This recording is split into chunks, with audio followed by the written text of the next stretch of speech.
शीशा आज के लिए तो ट्रिगर यही है, बाकी सारे ट्रिगर पीछे छुप जाएंगे या फिर इसकी आड़ में चली जाएंगी।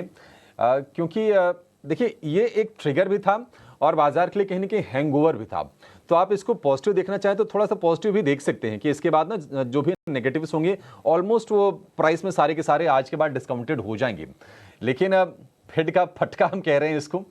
दरें तो जितनी घटने की उम्मीद थी उतनी घटी हैं, लेकिन सितंबर के डॉट प्लॉट में फेड ने जो संकेत दिए थे कि 2025 में 4 बार दरें घटेंगी, वो 4 नहीं 2 बार ही दरें घटेंगी और ये निश्चित तौर पर चिंता की बात है।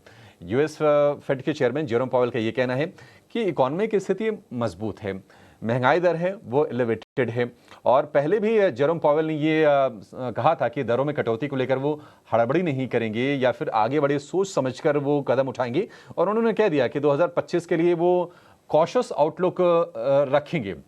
जो 2024 के लिए जो ग्रोथ का अनुमान है वो भी उन्होंने बढ़ाया है, 0.5% बढ़ाया, उसको कर दिया है 2.5% के आसपास का।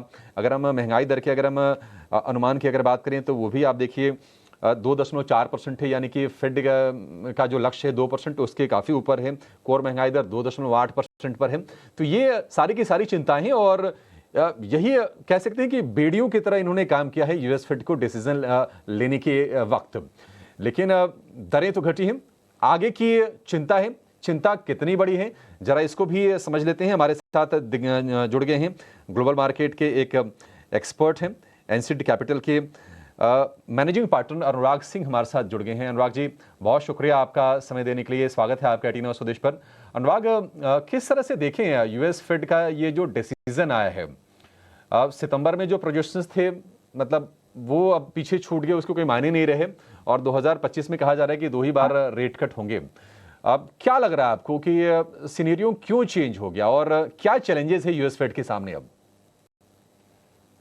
अभिषेक, गुड मॉर्निंग। देखिए, थोड़ा सरप्राइजिंग है मार्केट का रिएक्शन, क्योंकि बदला क्या है, वो सिर्फ इतना सी बात बदली है कि अगले साल के एंड तक पहला प्रोजेक्शन था उनका 2.1% इन्फ्लेशन आ जाएगा तकरीबन। अब उन्होंने कहा है कि भाई 2025 तक 2.5 ही आ पाएगा, विच मीन्स अभी 2.78 के आसपास चल रहा है। मतलब कि अगले साल के एंड तक भी प्रोग्रेस इन्फ्लेशन में ज्यादा नहीं होगी। इसको देखते हुए उन्होंने ये कहा है कि जो पहले एफओएमसी रेट अगले साल के एंड तक 3.5 तक आ जाने की उम्मीद थी, अब कहा है कि भाई 3.9 तक ही रहेगा। विच मीन्स के मार्केट ने जो 3 रेट कट अगले साल प्राइस किए हुए थे, अब बात ये चल रही कि 2 ही रेट कट होंगे। उनका प्रोजेक्शन है 2 रेट कट्स का। अब 3 की जगह 2 रेट कट्स हो गए, सोचने में तो उतनी बड़ी बात नहीं लगती है। लेकिन अभिषेक, ऐसा लगा मार्केट को जैसे कि मार्केट हर चीज को, फ्यूचर को प्राइस करता है ना। पहले अगर आप इससे 1 साल पहले जाएं तो मार्केट, शेयर पावेल ने कहा था कि हाँ अब देखिए इन्फ्लेशन अब ज्यादा खतरा नहीं है, हम रेट कट शुरू कर सकते हैं। और मार्केट ने 6 रेट कट प्राइस कर लिए थे फॉर 2024। बहरहाल खत्म होते होते उनको 4 रेट कट्स मिले, लेकिन बीच में उन्होंने फिर से गोता खाया कि शायद कोई कट नहीं होगा। अब मार्केट, शेयर पावेल कह रहे हैं कि 2 रेट कट्स होंगे, लेकिन मार्केट प्राइस कर रहा है कि शायद कोई भी रेट कट ना हो। तो ये सब तो देखिए अभिषेक चलता रहेगा। कुल मिला के फेडरल रिजर्व को भी ठीक से अंदाजा नहीं होता, उनका डॉट प्लॉट तकरीबन हर 3 महीने के आगे भी गलत निकलता है। तो बहरहाल सिचुएशन ये है कि डेटा हमें भी देखना पड़ेगा, डेटा फेडरल रिजर्व भी देखेगा। आप कुल मिला के सीन देखें तो उनका रेट अभी 4.25 से 4.5 के बीच में है। 10 ईयर यील्ड भी तकरीबन इसी के बीच में घूम रही थी। आज अगर नहीं बढ़ती तो वो 4.35, 4.25, 4.4 तकरीबन वहीं पर है। तो अब उन्होंने गैप जो है वो कवर कर दिया है 10 ईयर यील्ड। अब बाकी जो मार्केट, जैसा डेटा आएगा मार्केट वैसे ही बिहेव करेगा। मुझे लगता है अभिषेक इतनी इसमें ये जर्क रिएक्शन था। कुछ ईयर एंड बुकिंग भी, प्रॉफिट बुकिंग भी थी। देखिए सब कोई प्रॉफिट पे बैठे हैं तो वो फिर प्रॉफिट बुक भी करना चाहते हैं फंड्स, तो कुछ ये भी था। बट ये संभल जाएगा। I think this was over reaction. Ultimately inflation उतना बड़ा खतरा है नहीं यूएस मार्केट्स में। बट हाँ, जैन और फेब का डेटा भी उतना अच्छा नहीं आता है, बिकॉज ईयर एंड होता है तो कंपनीज प्राइसेस को रिवाइज करते हैं। मार्च से हमें शायद कुछ रिलीफ मिले, तो कुछ लोगों ने शायद ये सोचा होगा कि अब 2-3 महीने कुछ है नहीं तो आप निकल लेते हैं मार्केट से। ये कुछ मिक्स नजरिया है अभिषेक। बट अदरवाइज आप देखिए पॉजिटिवली इकोनॉमी इतनी स्ट्रांग है अभिषेक कि उन्होंने जीडीपी एस्टिमेट्स रिवाइज किए हैं अपने। 2.5 का अभी इस साल उम्मीद कर रहे हैं, अगले साल 2.1 उम्मीद कर रहे हैं। तो अगर इकोनॉमी स्ट्रांग है तो स्टॉक पिकर्स मार्केट है, अर्निंग्स देखिए और स्टॉक पिक कीजिए। बट अदरवाइज इकोनॉमी पे कोई कोई खतरा नहीं है किसी भी किस्म का, right? US economy is the only economy in the world which is going very very strong. Abhishek, look at the size of it, और $28 ट्रिलियन।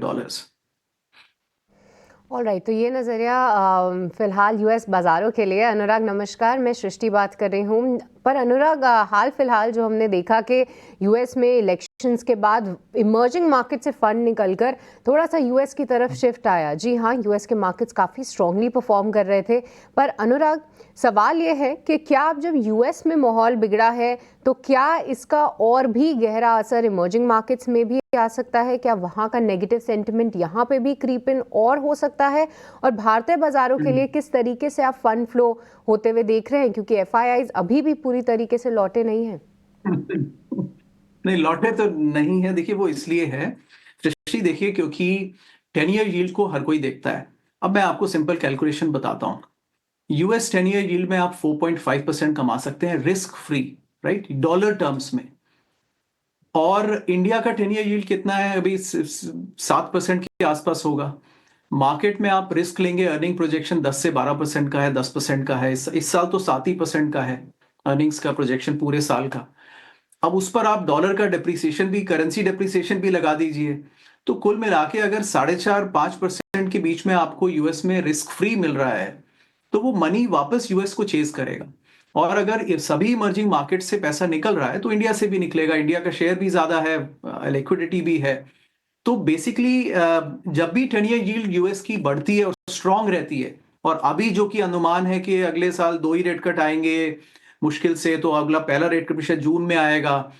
तो स्ट्रांग 10 ईयर यील्ड में तो इमर्जिंग मार्केट से पैसा आता नहीं है, उससे पैसा निकलता है, बिकॉज सेफ हेवन मार्केट ढूंढता है। तो ये सिचुएशन चलेगी सृष्टि, इसमें कोई हैरानी की बात नहीं है। मैं इस पर एक पॉजिटिव नजरिया भी देता हूं। देखिए, अब इंडियन मार्केट वो नहीं रहा। एफआईआई का फ्लो कुल मिला के 10 बिलियन से 15 बिलियन रहता है हर साल। पिछले 10-12 साल का ट्रेंड देख लीजिए, इतना ही रहता है। बहुत इन्वेस्ट कर दिया तो 20 बिलियन कर दिया, कम कर दिया तो 10 कर दिया, नहीं तो 0 कर दिया। अभी इंडियन मार्केट में खुद डोमेस्टिक फ्लोज $50 बिलियन के आ रहे हैं। तो ऐसे में इंडियन मार्केट्स का levels are not decided so much by FIIs. वो सिर्फ लार्ज कैप में डिसाइड करते हैं। वो आप देखते हैं निफ्टी की रेंज में स्टक है, बाकी पार्टी स्मॉल और मिड कैप में चली रही है। सृष्टि, आपने एक नजरिए की बात की। अगर मैं इस डिस्कशन से कोई काम की बात, अगर इंडियन इन्वेस्टर से के लिए मैं 2 बातें छोड़ना चाहता हूँ सृष्टि, बहुत जरूरी है। साल का एंड है, कोई पैनिक की जरूरत नहीं है, लेकिन 2 बातें इंपॉर्टेंट है आई थिंक, जो इंडियन स्मॉल इन्वेस्टर्स मिस कर रहे हैं। जो एसआईपी इन्वेस्टमेंट है इंडिया का, वो पिछले 3-4 साल के रिटर्न्स को चेज कर रहा है। और हो क्या रहा है कि आपका 70-80% एसआईपी स्मॉल और मिड कैप में जा रहा है। उसमें कोई एफआईआई है ही नहीं बेचने के लिए। तो आप अपना माल खुद ही खरीद रहे हैं और खुद ही खुश हो रहे हैं, उसके प्राइस बढ़ रहे हैं। बट अल्टीमेटली इस गुब्बारे में सिर्फ हवा भरने से कुछ फायदा होगा नहीं। बैलेंसिंग फोर्स निफ्टी में है, जहां पर एफआईआईज बेच रहे हैं, वहां पे एक प्राइस डिस्कवरी अच्छी हो रही है, वो लेवल्स अच्छा है। और मैं कॉन्फिडेंटली कह सकता हूं कि वो आपको 12% रिटर्न देगा।